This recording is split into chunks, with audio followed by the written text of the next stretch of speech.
प्रिय भक्तों, मैं गणेश भगत, गणेश नाथ गुरु जी आप लोगों को गलती के बारे में बताता हूँ। आपके गलती के बारे में बताता हूँ। आप ओझा हो, भगत हो, अघोरी हो, सोखा हो, बाबा हो, पंडित हो, पुजारी हो, आपकी कमी बताता हूँ और सिखाता भी हूँ। जानकारियाँ देता हूँ साधना से जुड़ी, शक्ति से जुड़ा, देवी देवता, भूत प्रेत, परी, जिन्न जिन्नात, खबीस और आत्मा से परमात्मा तक की जानकारी देने का प्रयास करता हूँ। यदि आप लोगों को हमारा वीडियो अच्छा लगता है तो आप अपने दोस्तों को जरूर से शेयर कर दीजिएगा। काम करना और खाना तो सब लोगों का रोज डेली का रूटीन है, लेकिन लोक कल्याण भी कर लीजिए। इस धरती पर जन्म लिए हैं तो कुछ अच्छे कर्म भी कर लीजिए। दोस्तों, भक्ति करना और साधना करना दोनों में अंतर होता है। भक्ति से ही शुरू होता है साधना का मार्ग, पर दोनों में अंतर होता है। साधना का जगह स्थान निर्धारित होता है। साधना भी कई तरह के होते हैं। जति साधना में स्थान का निर्धारित नहीं होता। भ्रमण करते ही रहना जति साधना कहलाता है। तो साधना भी कई तरह के होते हैं। अब भक्ति की बात करते हैं। भक्ति कैसे भी कर सकते हैं,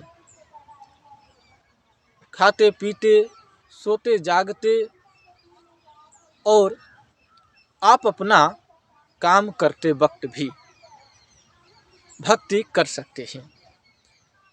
कई लोग कहते हैं कि गुरुजी हमसे भक्ति नहीं होगा, भक्ति के लिए समय देना पड़ता है। भक्ति के लिए समय देने की आपको ज़रूरत नहीं है। आप खाना खाते वक्त भी भगवान का नाम ले सकते हैं। कई लोग कहते हैं जूठे मुंह भगवान का नाम नहीं लेना चाहिए। कई लोगों का, हमारे ही गांव घर के लोग कहते हैं, लेकिन हमें नहीं लगता कि जूठा मुंह होता है। यही मुंह से भगवान की राम का नाम लेते हैं। हम अनेकों भगवान जो एक ही है, ईश्वर एक ही है, पर उनके जो अवतार हैं अलग अलग हैं। उन सभी भगवानों का नाम हम इसी जबान से लेते हैं। तो जबान तो जूठा हमेशा रहता है, तो जूठा मुंह कैसे हो गया? तो इसीलिए हमारे गुरुजी भी कहते हैं, खाते पीते सोते जागते अपने प्रभु का नाम लिया कीजिए। जूठा मुंह हमें नहीं लगता कि होता है। यदि आप लोगों को लगता है तो जरूर कमेंट कर दीजिएगा। अब बात करते हैं कि इसमें समय भी देना जरूरी है क्या?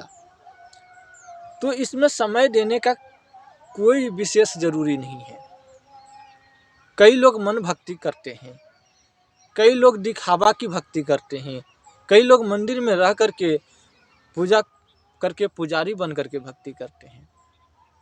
आप किस तरह का भक्ति करना चाहते हैं ये आप पर निर्भर करता है। आप भक्ति कर रहे हैं, लोगों को दिखाना चाहते हैं कि नहीं, ये आप पर निर्भर करता है। आप लोगों को बताना चाहते हैं कि नहीं, ये आप पर निर्भर करता है।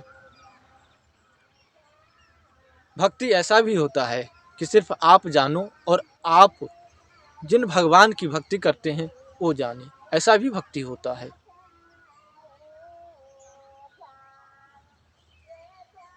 भक्ति एक ऐसा चीज है, एक ऐसा संपत्ति है जिसको दिखाया नहीं जा सकता। दिखावा करके कोई भक्ति नहीं कर सकता। भक्ति का अर्थ भगवान से है। जिसकी आप भक्ति करते हैं, सिर्फ वही जानेगा और आप जानोगे, दूसरा कोई नहीं जानता।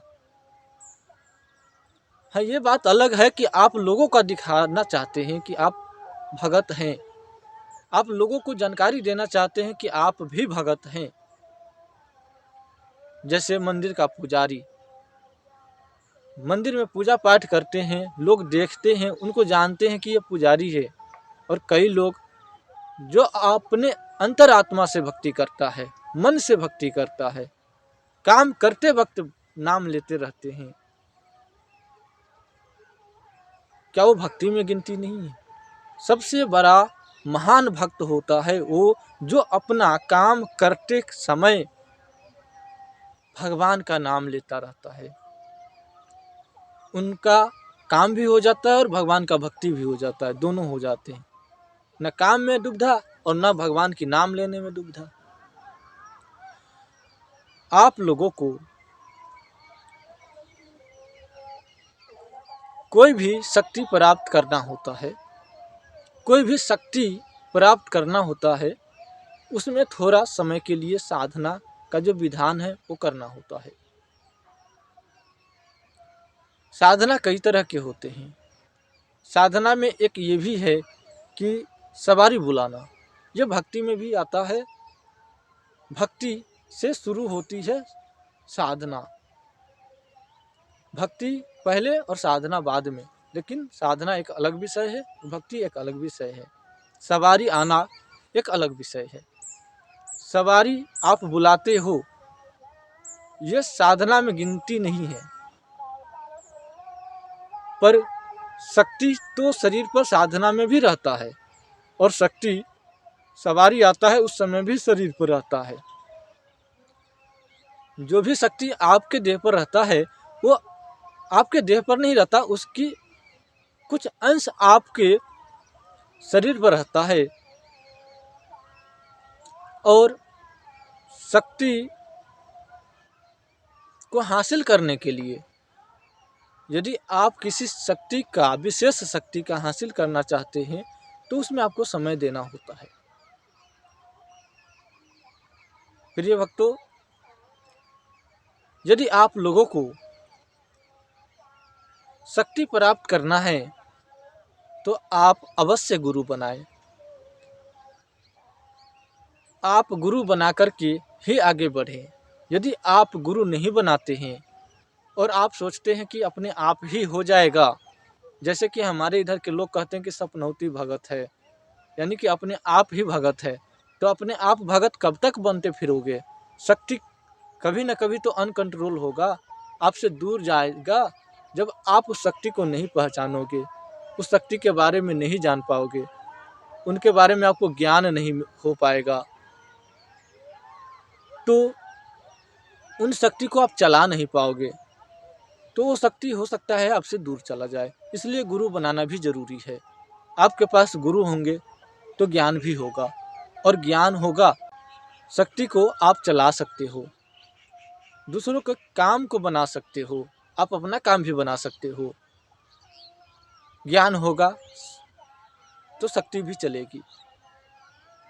इसलिए गुरु बनाइए। और भी किसी भी तरह की जानकारी चाहिए तो कृपया कमेंट कर दीजिएगा।